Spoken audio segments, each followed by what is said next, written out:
Bueno, vamos a hablar entonces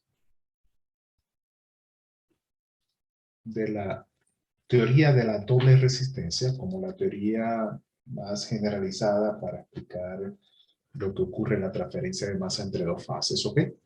Entonces, tomemos este ejemplo, donde tenemos una fase gas, una fase líquido. No necesariamente esto aplica solamente para fase gas o fase líquido, sino para cualquier de dos fases que podamos tomar en consideración. Entonces, consideremos acá que tenemos en este eje la concentración de la especie que está difundiendo, en este caso la especie A. Consideremos que en este eje tenemos la distancia Z, la distancia a la cual tiene lugar la dirección, el sentido en el cual tiene lugar la transferencia de masa. Consideremos acá que tenemos las condiciones del seno de la fase, el bulk, podemos encontrar en la literatura, donde vamos a encontrar una presión parcial del componente en el seno de la fase con una fracción molar. Tenemos la interfaz, ¿ok? Cercana a esa interfaz podemos identificar una capa límite, una capa de espesor muy pequeño, que es lo que vamos a llamar como la capa límite o la capa estancada en la cual tiene lugar la transferencia como tal de masa. Entonces, podemos identificar los elementos que ya hemos conversado anteriormente. Podemos identificar que hay un gradiente de concentración entre el pool y la interfase. Ese gradiente de concentración va de una zona de alta concentración a una zona de baja concentración. Aquí en la interfaz, entonces tenemos una presión parcial del componente en la interfaz, por eso el subíndice I.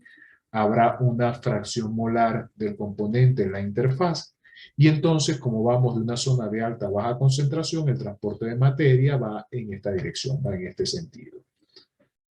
Luego del otro lado, entonces encontramos la otra interfaz, que para este ejemplo viene a ser la interfaz líquida. Entonces vamos a tener la concentración de la especie en la interfaz, C sub A I en la interfaz, la fracción molar de A en la interfaz, y estas concentraciones, fracciones molares, son mayores a las que vamos a encontrar en el bulk de esta fase, en el seno de esta fase. De esta manera, entonces, el transporte de materia sigue en el sentido de gas a líquido.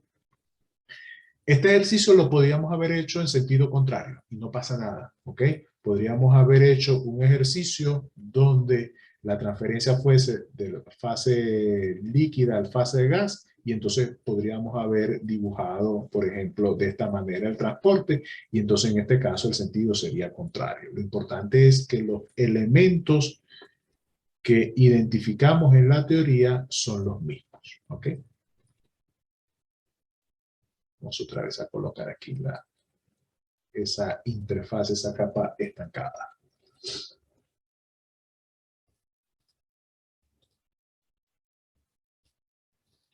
Bueno, lo primero es que en la interfaz realmente vamos a encontrar lo que llamamos concentraciones en la interfaz. ¿Y qué significa esas concentraciones en la interfaz técnicamente?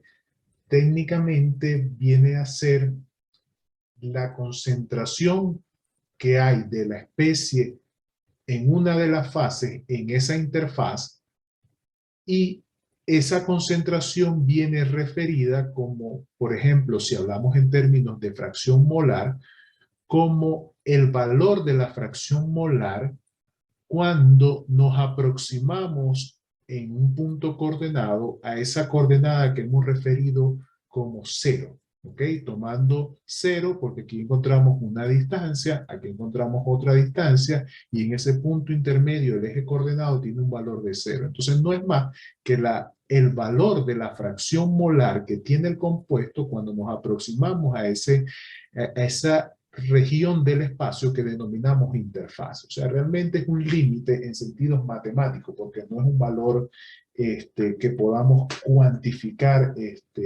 fácilmente. Este, una de las consideraciones que tomamos para este modelamiento es que las fases como tal son inmiscibles, ¿ok?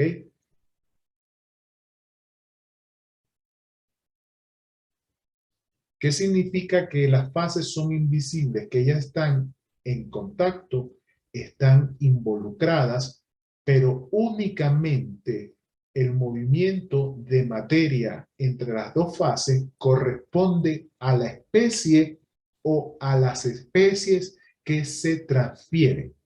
Es decir, no hay una miscibilidad de que, por ejemplo, el gas se está disolviendo completamente en el líquido. No, el gas tiene preserva su naturaleza, el líquido preserva su naturaleza, y entre el gas y el líquido solamente hay movimiento de una de las especies. ¿Ok? Este, puede haber el caso, y vamos a ver, condiciones donde haya, por ejemplo, fases que son parcialmente miscibles. ¿Qué significa que son parcialmente miscibles? Que una de las fases se va a disolver en la otra fase. Esto, para nuestro temario como tal, solamente lo vamos a considerar cuando abordemos procesos de extracción líquido-líquido. Cuando abordemos procesos de extracción líquido-líquido, vamos a hacer el estudio para fases que son parcialmente miscibles y para fases que son completamente inmiscibles. ¿Ok? Permítame limpiar el tablero.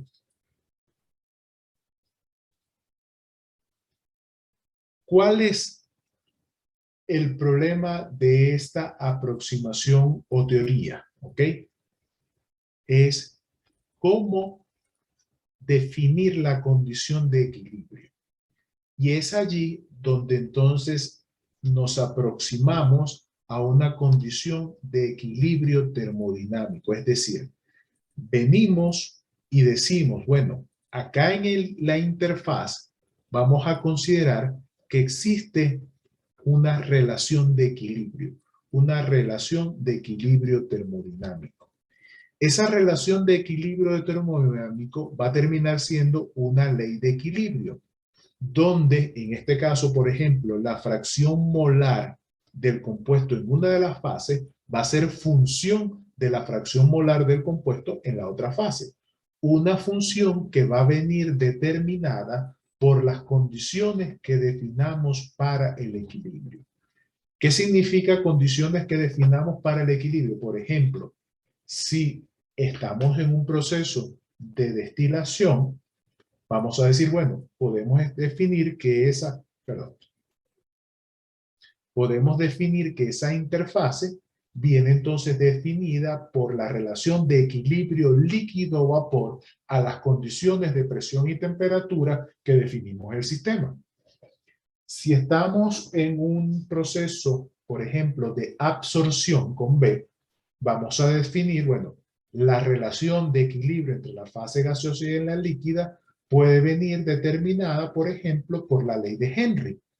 De esa manera, la función que nos permite establecer cuál es la condición de equilibrio va a ser una función de una constante de proporcionalidad conocida como la ley de Henry.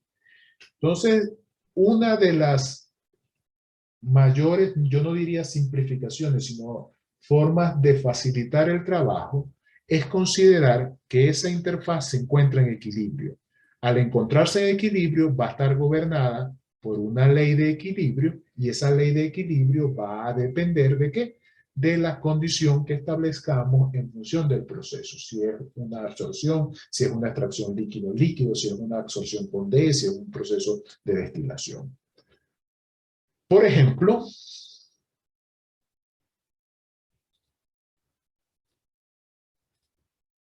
una de las leyes que utilizamos para aproximar una condición de equilibrio de idealidad vienen a ser, por ejemplo, la ley de Raoult o la ley de Henry. En el caso de la ley de Raoul, la utilizamos cuando una solución, por ejemplo, se comporta de manera ideal.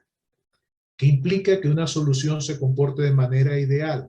Bueno, que las moléculas de soluto y solvente tengan tamaños muy parecidos entre sí, fuerzas intermoleculares entre sí, que en términos termodinámicos el volumen de exceso de la mezcla de los componentes sea cero y que el calor de mezclado, por ejemplo, sea cero, tanto en el soluto como en el solvente. Esas son condiciones de idealidad. Entonces, ¿qué nos dice esa ley de Raoul? Bueno, lo que nos va a decir es que la presión parcial de equilibrio ejercida por el soluto es igual al producto de la fracción molar. ¿Por qué? Por la presión de vapor que va a tener a una temperatura dada. Entonces, de esa manera podemos encontrar la relación de equilibrio entre la presión de vapor y la presión parcial que va a tener el compuesto en la otra fase.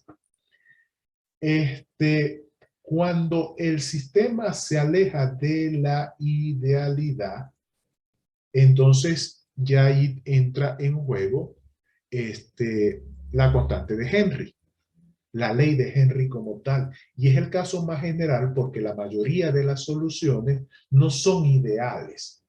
¿Ok? En esos casos, para muchos sistemas que, sobre todo en la